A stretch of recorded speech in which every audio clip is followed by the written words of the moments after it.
ലോകത്തിൽ നിന്ന് വരെ ആരും കാണിച്ചിട്ടില്ല. ഞാനിപ്പോ ഇവിടെ കാണിക്കാൻ പോവാണ്, കൂടെ നിന്നോണം. നീ വേഗം കാണിക്കേ. എന്നാ കണ്ടോ? കുട്ടിയുടെ പേരെന്താ? मैं തേക്കപ്പെട്ട സുന്ദരി ദാമോദരം പിള്ളை. मैं തേക്കപ്പെട്ട സുന്ദരി നൈസ് നെയിം. मैं തേക്കപ്പെട്ട സുന്ദരി ദാമോദരം പിള്ളை. मैं തേക്കപ്പെട്ട സുന്ദരി എന്തോന്നാ मैं തേക്കപ്പെട്ട സുന്ദരി ദാമോദരം പിള്ളை. എന്തോ എങ്ങനെ गुड एंटरटेनमेंट. हीर भी तो साथ में मरी थी, मनु नहीं. നീ കൊള്ളാമല്ലോടി പെണ്ണെ. കളറായിട്ടുണ്ടല്ലോ.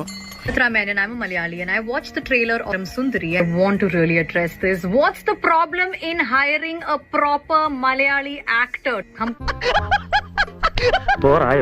മനോഹരമായി കുറച്ചോവറായോ I can also speak Malayalam really well. അല്ല ശരിക്കും പറഞ്ഞാൽ നിങ്ങളുടെ പ്രശ്നം എന്താണെന്ന്? അത്രയ്ക്ക് മോശമായ പ്രാണനെ പറ്റി അത്രയ്ക്ക് മോശമല്ല, എന്നാലും വളരെ മോശമായി. നല്ല പോലെ മലയാളം സംസാരിക്കാൻ പറ്റുന്ന ഒരു പെൺകുട്ടി നിങ്ങൾക്ക് എന്താ കിട്ടാൻ ഇത്ര ബുദ്ധിമുട്ടുണ്ട്?